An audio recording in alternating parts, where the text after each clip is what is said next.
I looked across over the table and there was a gun pointing at me. You did right to run that way, so if you'd gone that way, he said I'd have put a bullet in the back of your head. When I looked at him, there was a hole right in the middle of his forehead. He was dead. Her trousers and the blouse was just wringing wet through, and of course she was covered in blood. This man shot to kill. He shot to hit people in the head. I felt this pain under my arm, and then a thud somewhere in my back. I've no idea where that was. What kept coming into our minds was that every 4 days something nasty happened. As I'm doing this, the gun went off and I fell back. And at that time, I'm sure I said fire. Barry-prudom, he's coming for you with his gun. Barry-prudom, he's public enemy #1. Go! Kill the bill! The mass murderer in this podcast was celebrated by skinheads and anarchists in the 1980s. I joined the police in 1985 when, as a bobby in uniform, I was part of the Thin Blue Line, keeping rival gangs of football hooligans apart. Those chants of kill the bill were no idle threat, I can tell you. Because, 3 years earlier, a gunman had done just that, triggering the biggest armed manhunt in British police history. The cop killer's name was Barry-Prudom. Welcome to Psycho Killer. I'm Jack Morrell, and I went on to be a major crime detective in the UK. And a former colleague suggested we might look at the Prudom case. To be honest, my memory of the details was sketchy, and the more I dug, the more shocked I became at the crimes of Barry-Prudom. So I reached out to my podcast partners, journalists Simon Ford and Pip Watts. And we were amazed by what you told us, because Barry-Prudom's story wasn't on our radar either. Prudom was a 37-year-old electrician from Leeds who went on a killing spree in the summer of 1982, slaughtering police officers and civilian hostages with a beretta-jaguar, a type of handgun used by assassins the world over. And his ability to evade capture earned him a nickname, the Phantom of the Forest.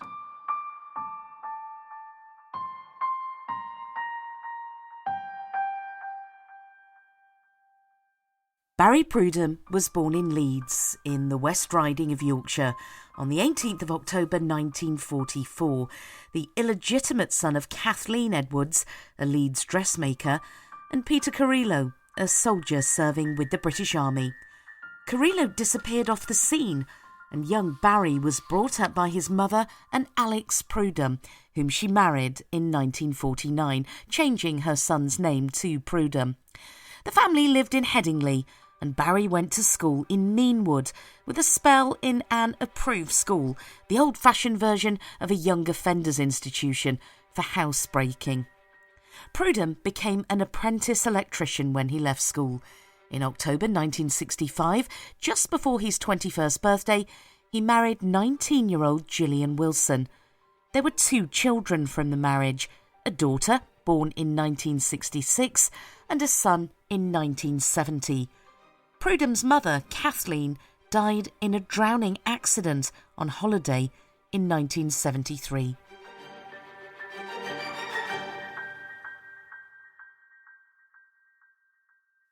So here we are back in Yorkshire, where I once worked as a radio reporter.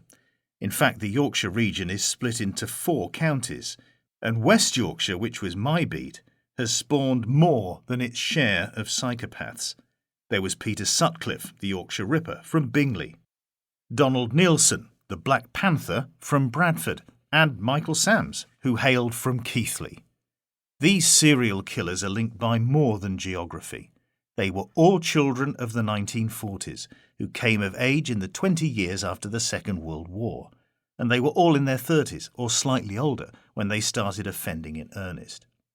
They'd all had brushes with the criminal justice system growing up and had dysfunctional relationships with their parents and step-parents. Prudom and Sams never knew their birth fathers.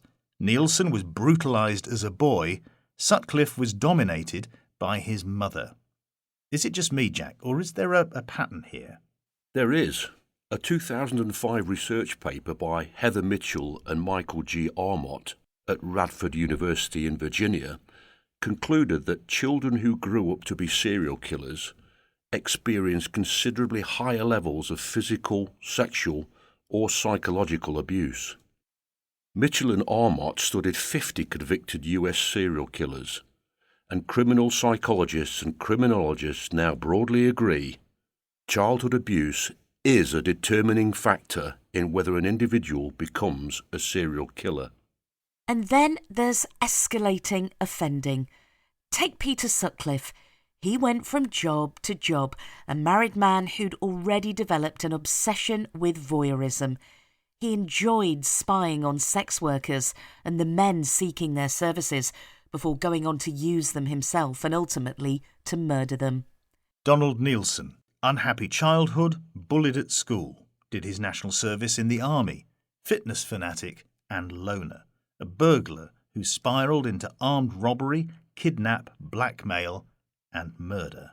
Michael Sams, kidnapper and extortionist who was willing to kill to make people take him seriously. Merchant Navy, lift engineer, central heating engineer, had his own company, only turned to crime when he was in his mid-30s. So what about this guy, Barry Prudom? What was his crime of choice? That's where this case is different. He wasn't an active criminal at all. His actions were never really explained. His motive? Unknown. The contemporary who behaved most like Barry Prudom was Donald Nielsen.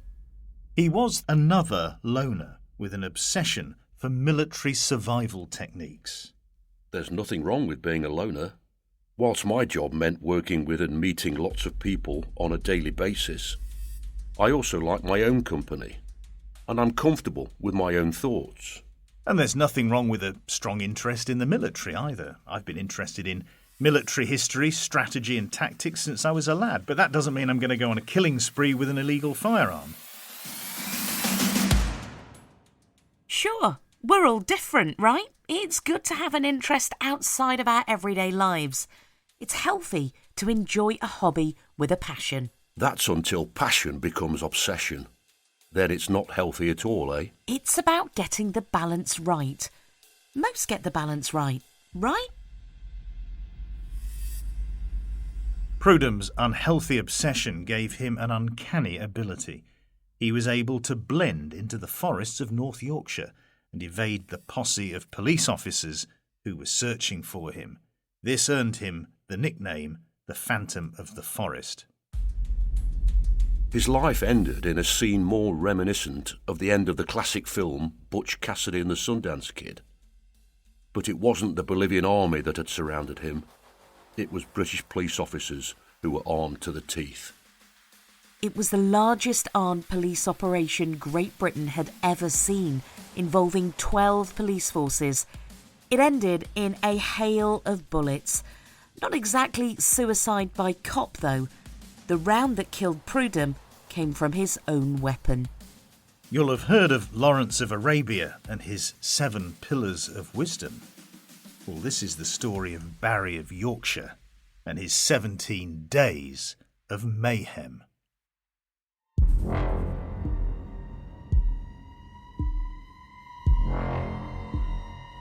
At birth, Prudom was registered as Barry Edwards, the son of Kathleen Edwards, a Leeds dressmaker. His natural father was reported to be Peter Carrillo, a soldier serving with the British Army. Carrillo played no part in Prudom's upbringing, and the two never met. The family home was at 39 Grosvenor Place, Leeds, and the young Barry attended Blenheim Primary School and then Meanwood Secondary School. At the age of 5, his name was changed to Barry Prudom when his mother married Alex Prudom. He was briefly sent to an approved school in Aycliffe Village, County Durham, for housebreaking. After leaving school, Prudom commenced an apprenticeship and trained as an electrician. In October 1965, at the age of 20, he married Gillian Wilson, who was then aged 19 years. There were 2 children from the marriage, a daughter born in 1966, and a son in 1970. In 1969, with a young family at home, Prudom enlisted with Leeds-based B Squadron 23 Special Air Service. This squadron was part of the Volunteer Territorial Army. The unit specialised in covert surveillance, reconnaissance, and what's known as stay-behind operations. Make of that what you will. Prudom was eventually rejected by the unit as he was considered temperamentally unsuitable and disliked discipline. It's unknown which stage he'd reached in the selection process, although he did participate in training manoeuvres with the unit. An official statement revealed only that he'd failed the final initiative test. Prudom subsequently set himself up as a grocer, opening a shop with his wife on Quarry Street in Leeds. But by 1977, he was working for the petroleum industry in Saudi Arabia. While he was there, his wife left him for another man. Police later disclosed that while he was in Saudi Arabia, his wife formed a liaison with another man, and he got a Dear John letter. From being a very stable, hard-working man, he became morose and irritable, and he was even more annoyed when he returned to England and found his wife had taken £8,000 from the bank account. Prudom then formed another relationship with Carol Francis. Between 1977 and 1982, they both travelled extensively as he took work on oil rigs in Canada and the USA. In January 1982, and we're now 6 months before his 17 days of mayhem, Prudom was arrested for a violent assault in Wakefield, another city in West Yorkshire. It's reported that he struck a motorist with an iron bar, possibly a wheel brace. On his arrest, he gave the name Barry Edwards, his original birth name. Carol Francis had by now left Prudom and moved out of the house in Leeds where they'd been living. The assault case went through the normal process in the Magistrates' Court and was committed to the Crown Court in Leeds. We can presume this was due to the serious nature of the assault and the stronger sentencing powers that the Crown Court can use. Was he expecting a custodial sentence? Prudom wasn't willing to find out.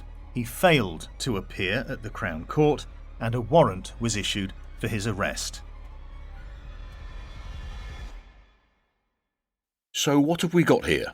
We've got a 37-year-old man who's on the edge, failed relationships, and not much to show for his 20 years as a working adult. Sure, he probably had a difficult childhood too.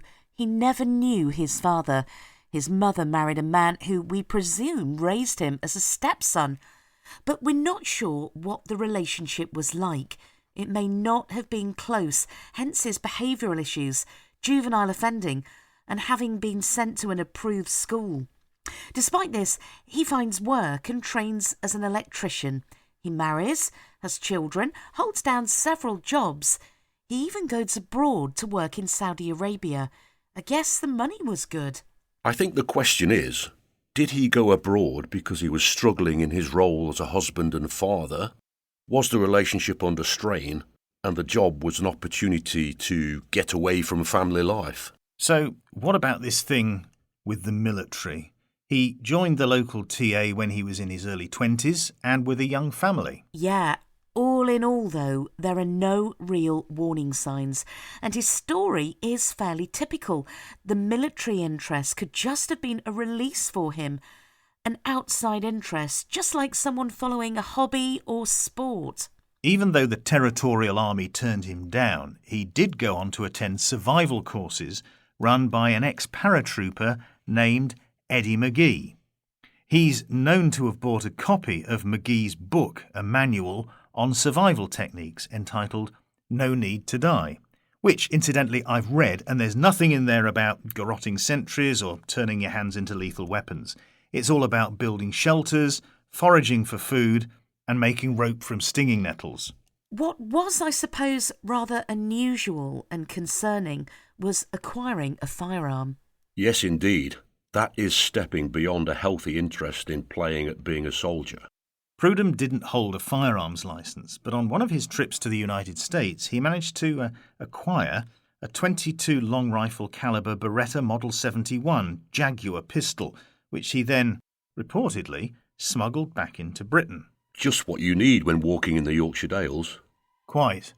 The Model 71 was a virtually recoilless, lightweight, easily concealed pistol described as the signature Terminator pistol of Mossad, a compact, accurate and flawlessly reliable performer that could easily be used to quickly and accurately, and I quote, deliver multiple rounds into vital parts of a human body.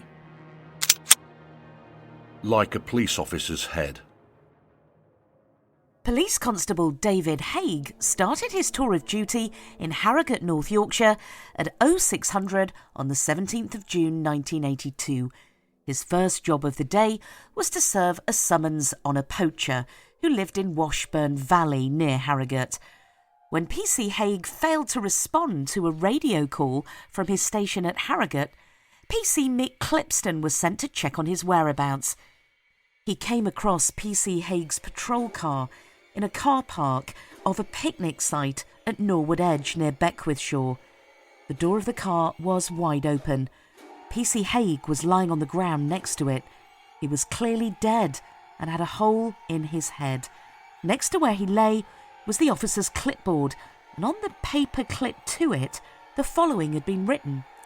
Clive Jones, born 18-10-44, Leeds, NFA, meaning no fixed abode, followed by a vehicle registration number KYF326P. Although he didn't know it then, in taking those details, Police Constable David Haigh had in fact solved his own murder. The murder of a police officer with a firearm is an extremely serious offence, and thankfully rare. A major investigation was launched, although a full week would pass before the scale of the operation became apparent. So, Jack, this is 1982. The first mobile phone network in the UK, Vodafone, was something like 3 years off. So what communication would PC Haigh have been using? OK, the police national computer first went live in 1974, initially providing online details of lost and stolen vehicles. Before long, it provided the names, addresses and registered keeper of every vehicle in the UK. By the late 1970s, it had developed into a database of the names of people convicted of crimes.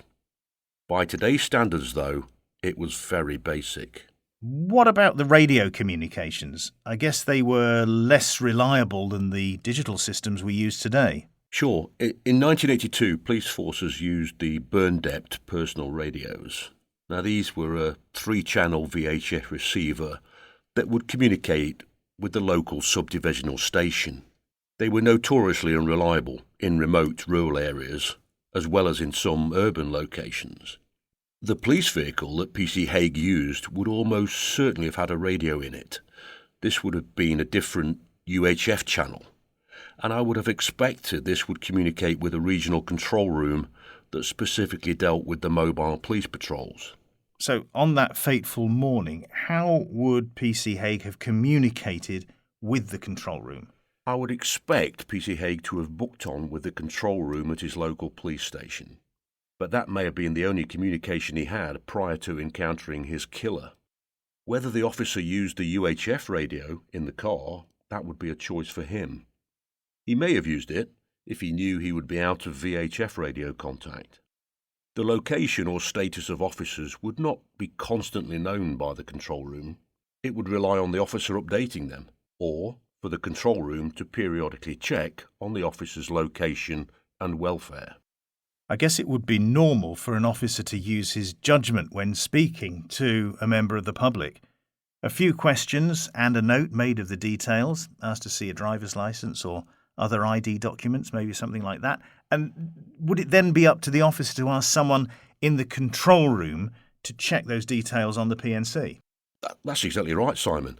To be fair, in those days, not everyone was name-checked, nor was every vehicle. It would all depend on the decision of the officer at the time. So, was the man claiming to be Clive Jones name-checked? It would appear not, but it's reasonable to assume that PC Haigh probably said he was going to make a check. And that was something that Clive Jones wasn't going to allow him to do. What we do know is that a witness also came forward to say that he'd seen the green Citroen car parked at the murder location at approximately 06:35 on that day. Yes, and it was 2 days before that Citroen car was found.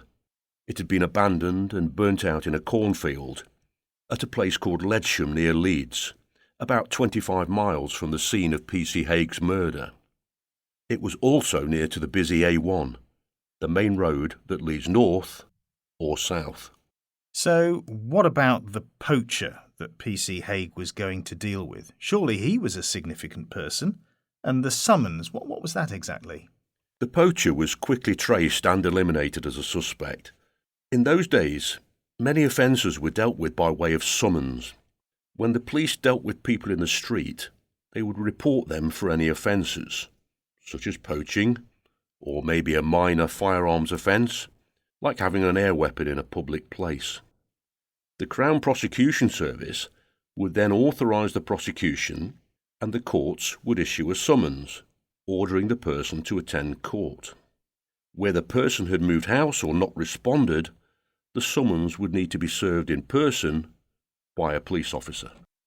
So, having traced and cleared the poacher, and also a Leeds man named Clive Jones of involvement, they had little to go on.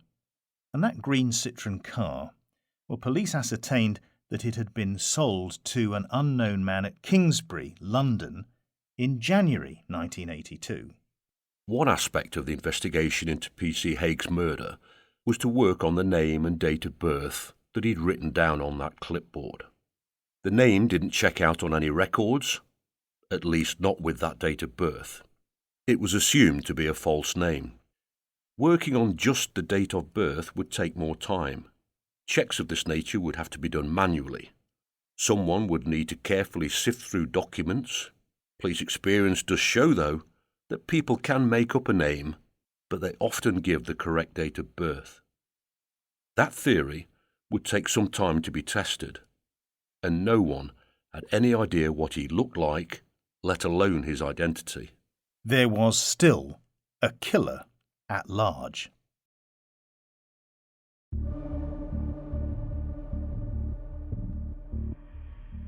Torksey in Lincolnshire is 70 miles away from Harrogate, a small village in the West Lindsey district with a population of about 900 people. It's about 9 miles from Lincoln and close to the River Trent, which is tidal even this far inland. On the eastern bank of the river is Nottinghamshire. It's notable historically as the site of a Roman canal, a major Viking camp, the late medieval Torksey Castle, and the Victorian Torksey Railway Viaduct. In the 9th century, a Viking invasion force known to the English as the Great Heathen Army conquered eastern England and then settled in Torksey. This quiet village was known for its history, but rarely made the news in the 20th century. That was all about to change. It was the 20th of June, 3 days after the murder of P.C. Haig, when someone broke into the home of 75-year-old Freda-Jackson. Freda would have been no match for an attacker, but she was tied up nonetheless. Whatever the main motive for the robbery was, the assailant stole just £4.50. Freda-Jackson recalled that her attacker said sorry as he left. 3 days later, on the 23rd of June, George-Luckett was not so lucky. Just before dawn, a house in the village of Girton in Nottinghamshire was broken into. This was about 8 miles from Torksey. Both the occupants were at home. George-Luckett, a 52-year-old electrician, and his wife Sylvia were tied together at the elbows. Whatever the robber was after was not clear. At some point in their ordeal, George tried to break free and stand up to the man who had no right to invade their home. This caused the robber to react, swiftly shooting both of them in the head. George-Luckett's wound was fatal, but Sylvia Luckett survived. The robber left the scene, taking Luckett's brown Rover car. Mrs. Luckett managed to crawl to a nearby house and raise the alarm with neighbours. She would be left with permanent brain damage, and she never regained a clear recollection of the incident. Her trousers and her blouse was just wringing wet through, and of course she was covered in blood. When North Yorkshire Police received details of the Girton murder and the Torksey robbery, they concluded that the same man was responsible, and the incident rooms at Nottinghamshire Police and Lincolnshire Police were connected to the North Yorkshire computer to allow the three forces to share and compare information relating to the investigations. But the following day, the mayhem would continue. Police dog handler Ken Oliver will never forget the day he stopped a car during a routine check in Dalby-forest in North Yorkshire. He came face to face with death. PC Oliver was an experienced cop who knew his job. There was a car parked up and a man sat in the driver's seat. It didn't look right. He walked up to the car and asked the man to step out. I said, "Excuse me, sir, out of the car." Nothing. He never even looked at me. I said, "I don't tell anybody twice. Out of the car, now." Instead of replying, the man lifted his hand with a gun in it. I knew for a fact he was going for my head. He shot me across the nose. The young dog came out then. He shot him twice, which just gave me enough time to start and run. Ken ran to a nearby holiday cottage where two little girls were playing with their grandfather. I was shouting, "I'm a policeman and I've been shot." I thought he'd followed me. I just had to get the kids out of the way. I thought if he took me out, he would take the kids out as well. But the killer hadn't followed him. Instead, he'd driven into the forest, where his car was later found burnt out. It was the Luckett's Brown Rover, bearing some different number plates that had been stolen to disguise it. It was the 7th day of the hunt for the killer, who was now believed on foot and not far away. What would his next move be? Officers were even unsure of his motive. They even considered whether this was an Irish Republican terrorist on active service on the British mainland. Jack, you've dealt, I know, with these kinds of cases. What involvement would the security service have had in all this? No direct involvement, but the relevant desk at the security services would certainly be briefed. The type of weapon was known, and that would be useful to them. The type of weapon varies between certain groups of criminals, and that includes terrorists. I would think that the officers at the air and seaports would be briefed to a point. I would also expect that the security services would be asking for reports on the movements of people with significant traces, those with a terrorist background.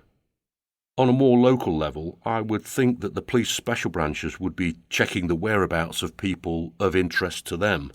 Were they home? What vehicles were there, etc.? Any activity involving other people? To build up some low-level intelligence, just in case it became relevant. Threat levels to the police and military sites would have been raised too. So, whatever this man's motive, whether he was an IRA terrorist or not, he was a killer. He was on foot, and not far away. This man was the centre of people's attention, but he was nowhere to be found. Forestry England describes Dalby Forest as in the heart of the North York Moors National Park, offering the perfect place to escape, relax and adventure. Home to over 8,500 acres of breathtaking views, endless walking, running, cycle trails and Gruffalo adventures. A great day out awaits at Dalby Forest. A visit to Dalby will uncover many magical things, like the Gruffalo Orienteering Course, Superworm Trail, some of the very best mountain biking trails, and endless stunning views. Keep your eyes peeled along the way for our unique sculptures, which are dotted throughout the forest. Get the adrenaline pumping at Dalby Activity Centre, or test your nerve and swing amongst the trees on our Go Ape courses. Well, the police now cordoned off this area as best they could. They began a systematic search in daylight hours, beginning on the 25th of June and lasting 2 days. The media was all over this too, so police had to react to any unusual activity or sightings reported by the public. The trouble was that wherever the police went, the reporters, photographers and camera crews weren't far behind. Nowadays, police forces have media relations officers who are trained in crisis management, but back then everyone wanted a quote from the SIO and they dogged their footsteps, eager to get the latest tidbit of information. And because none of the outlets wanted to miss a scoop, they were all there, every step of the way, badgering the investigation team. And when something did happen, it was a free-for-all, a media feeding frenzy. Anyway, the Phantom of the Forest, as the papers like to call him, was still out there, and the world's media was laying siege to every available phone box. It would be another 2 days before a significant development. Behind the scenes, officers were continuing to work on the false name and date of birth that P.C. Haigh had written down just moments before he was shot dead. Remember, this is 1982, so electronic data was limited, as were the search functions on many computer systems at the time. Jack, what sort of work would this entail? It would need some old-fashioned manual checking of records, card indexes that record other documents and files, police firearms certificates, police criminal files, intelligence cards, the paperwork that doesn't make the police national computer. This would probably be confined to the Yorkshire area at first. So this wouldn't necessarily mean police records. The person may not have a police record. It may well be that the DWP, Department of Work and Pensions, the NHS or the Passport Office records were checked. He may not have even been from the UK. At that point, it was only Freda-Jackson and Sylvia-Luckett who had heard him speak. OK, well, PC Martin Hatton had been tasked with cross-checking the records of arrest warrants at Wakefield Police Station. Jack, what do we mean by arrest warrants? What is an arrest warrant? Arrest warrants are issued by the court and would be delivered to the station where the officer in the case is based. They would then be indexed into an alphabetical card system and any movements recorded. Why? Well, they are an important and unique document, signed and sealed by the issuing magistrates or judge. They were then kept in a secure cabinet, usually in the police control room, somewhere that's staffed 24/7. What happens then? The officer in the case would know about it, and it would be his or her responsibility to make an attempt to arrest the person and bring them before the court. If this proved difficult, they may then create an entry on the police national computer that the suspect is wanted on warrant. I'm not sure whether PNC in 1982 had this function, but the point being, whoever it was who made the arrest would be able to retrieve the warrant from that secure cabinet. So, back to Wakefield Police Station. The officer spends a couple of hours looking through the alphabetical card index of the warrants. He gets to the letter E and sees a match for the date of birth, 18/10/1944. It's next to the name Barry Edwards and relates to a case from January when he was charged with an assault on a motorist, plus he had jumped bail. Imagine finding that nugget among the hundreds of cards being checked. Indeed, it's a golden nugget. Of course, it was not nailed on, but it needed acting on immediately. The police did act immediately, searching the home of Barry Edwards in Leeds. As they looked through the documents and correspondence, they soon realised he'd given the police a false name when he was initially arrested. His real name was Barry-Prudom. Not only that, the officers searching the address quickly realised that he was almost certainly the man they were looking for. There were books and paraphernalia that showed they were dealing with a keep-fit fanatic who was obsessed with weapons and the military. They even found a copy of No Need to Die, Real Techniques of Survival by Eddie-mcgee, that book that I was talking about earlier.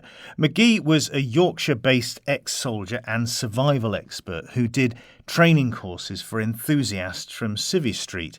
Enthusiasts that included Barry Prudom. He'd been on one of those courses.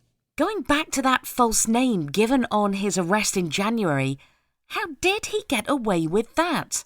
I know it sounds bad, but occasionally it can happen. He probably used the name Edwards to deflect from his police record as a child. Maybe he thought this would have affected how the police dealt with him. He wasn't to know that his juvenile offending may not have shown up immediately on any records.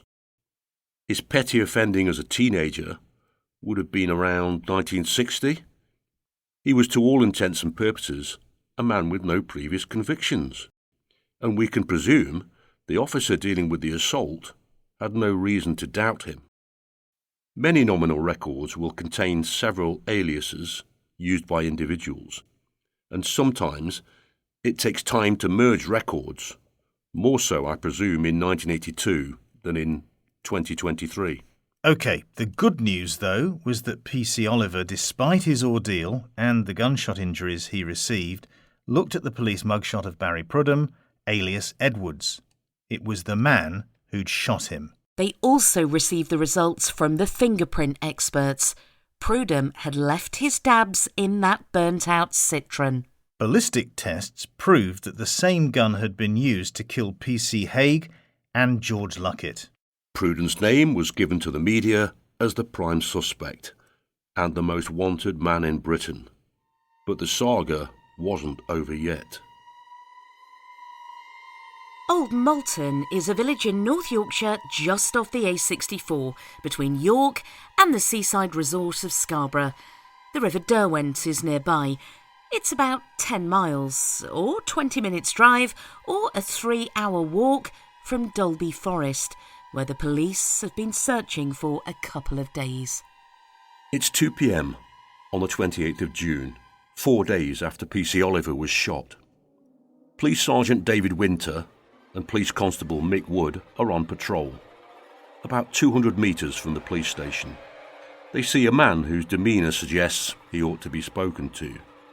Sergeant Winter goes over to him, all fairly routine stuff. But as Winter tries to engage the man in conversation, he produces a pistol. Sergeant Winter runs and tries to take cover behind a low wall. He's pursued by the man and shot 3 times. The final shot was fired from point-blank range as he lay on the floor. The Phantom of the Forest had broken cover again. It seemed that he emerged from his hiding place every 3 days or so, and this time it was in a busy village, Old Malton, and the town of Malton itself. There's a man with a gun, and there are lots of people about. Within minutes there'll be lots of cops and reporters descending on the scene too. The chaos and the panic in Malton would not be ended quickly. What kept coming into our minds was that every 4 days something nasty happened. The tension increased further when a gunshot was heard close to reporters, including a BBC News crew. They even reported that they were under attack. The Chief Constable knew different. The gunshot came from a police officer. It was an accidental discharge. The senior police officer kept this quiet. It was a tactical move. He didn't want to embarrass his officers and give the press reason to question whether they had the situation under control. Heavy rain hampered the search efforts over the next 2 days, and despite the presence of 600 officers, 100 of them armed, and the use of dogs and the RAF Search and Rescue Westland Wessex helicopters, the Phantom continued to evade capture. The police needed a break, and it came about when a man went to a police station to offer his help. His name was Eddie-mcgee. Eddie-mcgee was nicknamed Jungle Eddie by his colleagues. He was a former physical training instructor from the Parachute Regiment. He'd served as an NCO in 22 Special Air Service Regiment, and having completed 22 years of service, McGee had retired from the army and now operated the National School of Survival, a survival training school near Harrogate. He'd written 5 books on the subject, and No Need to Die was considered a Bible for enthusiasts of personal survival studies. His tracking skills had been learned while living among Australia's indigenous Aboriginal people and pygmy groups in Africa. He was married with 2 sons, both of whom were serving police officers in Yorkshire. McGee had initially been turned away by the officer who first spoke to him, but Chief Constable Henshaw needed to try something new. He was soon to announce to the media, "Now we have somebody looking for him with even more skill in the art of evasion and survival than Barry Edwards has. I'm confident we're going to find him."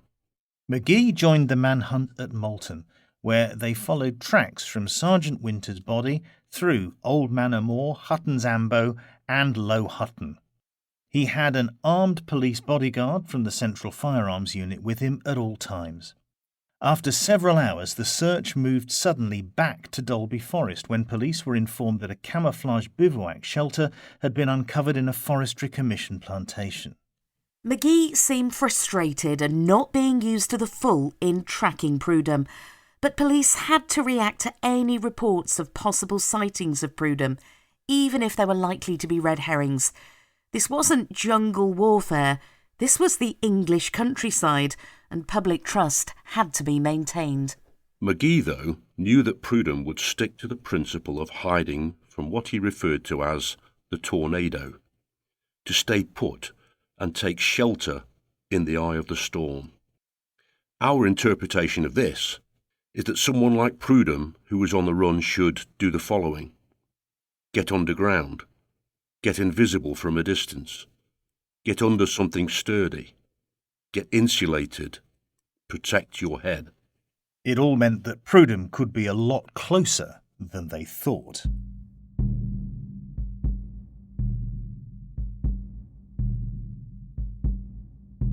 On the 1st of July, the siege of Malton began.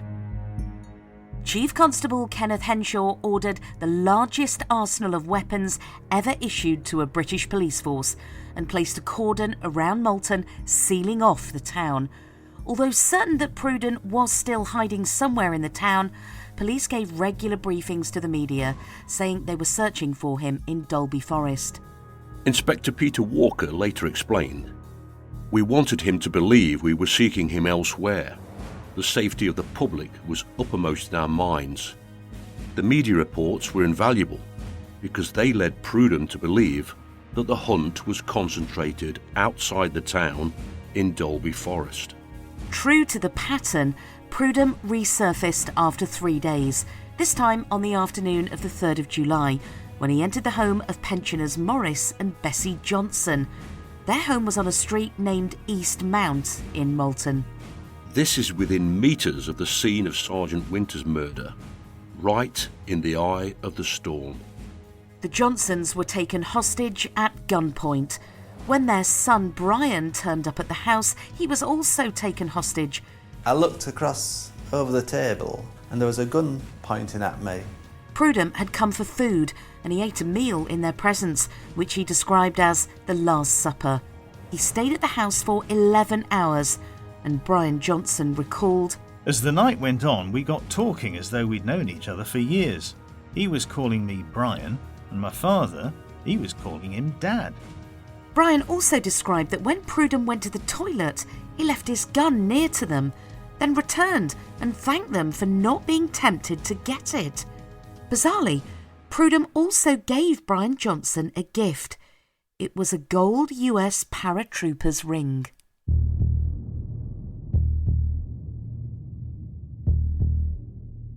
At 3:15 in the early hours of the morning, believing the area was relatively safe, he tied up the family and left the house. Having seen the television reports that McGee was assisting the police, Prudom set a false trail, leading away from the Johnsons' home, then headed back and hid in a makeshift shelter near to Malton Tennis Club. This was about 300 metres from the police station, where the police were coordinating the manhunt. Around 2 hours later, the Johnsons managed to free themselves and called the police. McGee was brought in and picked up Prudhom's trail from the Johnsons' house. He noticed disturbances of fresh dew on the grass and broken foliage. This led to an unused piece of land next to the tennis club, but separated from it by a high wall. Leaning against the wall at an angle was a 2 metre by 2 metre fence panel. A polythene sheet was visible underneath the fence panel. McGee approached it with caution. Someone was lying down in the shelter. McGee claimed he had looked Prudhom in the eye, but nothing was said. A firearms squad from Greater Manchester Police, led by Chief Inspector David Clarkson, was called to the scene. Prudhom was told to give himself up. Prudhom stayed silent, saying nothing. Then the sound of a gunshot came from Prudhom's location. Clarkson ordered his officers to open fire. As I'm doing this, the gun went off and I fell back. And at that time, I'm sure I set fire. When the firing subsided, officers checked inside that makeshift shelter. The Phantom of the Forest was dead. The inquest into Prudhom's death was presided over by Coroner Michael Oakley. The post-mortem report described that there were 21 penetrating shotgun wounds to Prudhom's body, which had insufficient velocity to enter the body cavity. There was a bullet wound from a .22 bullet fired into the right side of his head. This was consistent with a self-inflicted wound. There was a further shotgun pellet which had entered through his forehead. Both of the head wounds would have caused instant loss of consciousness and possibly instant death. Oakley summed up the evidence to the jury by saying, "I would submit to you that there is an abundance of evidence to suggest that he fired the shot that killed himself." The jury took just 18 minutes to return a verdict of suicide. Prudhom was buried in an unmarked grave in Harehill Cemetery in Leeds. A lot happened in those 17 days of mayhem. Let's think about what we know. 17th of June, Harrogate. Playing at being in survival mode, on the run, didn't want to face the music about the assault charge. Likely sentence 12 months, maybe even suspended. P.C. is a threat to his liberty. 20th of June, Torksey-Lincolnshire. Now really on the run, in survival mode. Why Torksey? He'd hitchhiked down the A1, heading south into Notts and Lincolnshire. Markham Moor is a truck stop about 10 miles from Torksey. It's a wooded area, feels rural. He steals cash from an elderly woman. 23rd of June in Girton, where he shoots and kills George-Luckett, who'd resisted and stood up to him. He then steals the car and, bizarrely, drives back to Yorkshire. 24th of June, Dalby-forest. P.C. Oliver is a threat to him, and he shoots him. 28th of June, Malton. Sergeant Winters on patrol. He's a threat to him. He shoots him. The 3rd of July, back in Malton. He holds the Johnson family hostage, has a meal with them, and he even gives Brian Johnson a gift. The Psycho Killer podcast tries to evaluate whether, in the cases we discuss, the killer is a psychopath. This is just a discussion point, and in most cases we've limited information to make an informed judgment. Now, our benchmark for this is the screening version of Professor Robert D. Hare's psychopathy checklist. 12 personality characteristics are evaluated, and the total scores range from 0 to 24. Those characteristics, or traits as Hare calls them, include whether a person lacks remorse and empathy, refuses to take responsibility for their action, comes across as superficial and grandiose, but is in fact deceitful, impulsive and lacks goals in life. They also have poor behavioural controls. For sure, Prudhom was impulsive and violent. He murdered people with an illegal firearm. But the evidence of his life before the summer of 1982 show these were impulsive decisions taken in the moment. Something in Barry Prudom snapped and he turned into a killer. I absolutely agree. He was a spree killer, in my opinion, and like many spree killers, when the killing was done, like Michael Ryan in Hungerford, Thomas Hamilton in Dunblane, Jake Davison in Plymouth in 2021, he turned the gun on himself. I would argue that when he took his own life, he was accepting responsibility for his actions. He was showing a sense of remorse or guilt, and, in a sense, paying with his own life. I feel the same, Simon. He showed some empathy, didn't he? He was not even an active criminal. He may even have avoided a prison sentence for the assault on the motorist. His biggest mistake in life was to obtain that gun and ammunition. I think the gun was just part of his make-believe world of being a fugitive soldier. I think he was playing this out when P.C. Haigh approached him. He was on the run as well, albeit from the courts who'd issued the warrant for his arrest. He knew that P.C. Haigh was about to make checks on the PNC, and his game as a fugitive was up. He had a gun, and he had an opportunity to be the SAS soldier he dreamed about being. That's right. He would have known that there was a warrant out for him. He may even have had the police knocking at his door. He didn't want to face the possibility of a prison sentence. Do you think he only used the gun when someone was a threat to him? You might be right there. George-Luckett had a go at escaping and challenging him, and he paid with his life. Mrs. Jackson and the Johnsons, they were passive, and he treated them with some compassion. He even seemed to befriend the Johnsons. Remember that ring that he gave to Brian? I have to agree. The police officers are, of course, an immediate threat to him. An officer was expected to challenge him and to detain him. He wanted nothing to do with the police and reacted to their mere presence. It's fascinating, but I think we can safely conclude that although Barry Prudom was a killer, he wasn't a psychopath. So ends the story of Barry Prudom, a fantasist with a firearms fetish who took his motive for mass murder with him to the grave. The documentary Manhunt, Phantom in the Forest first aired on ITV in 2002 and is available to watch on YouTube.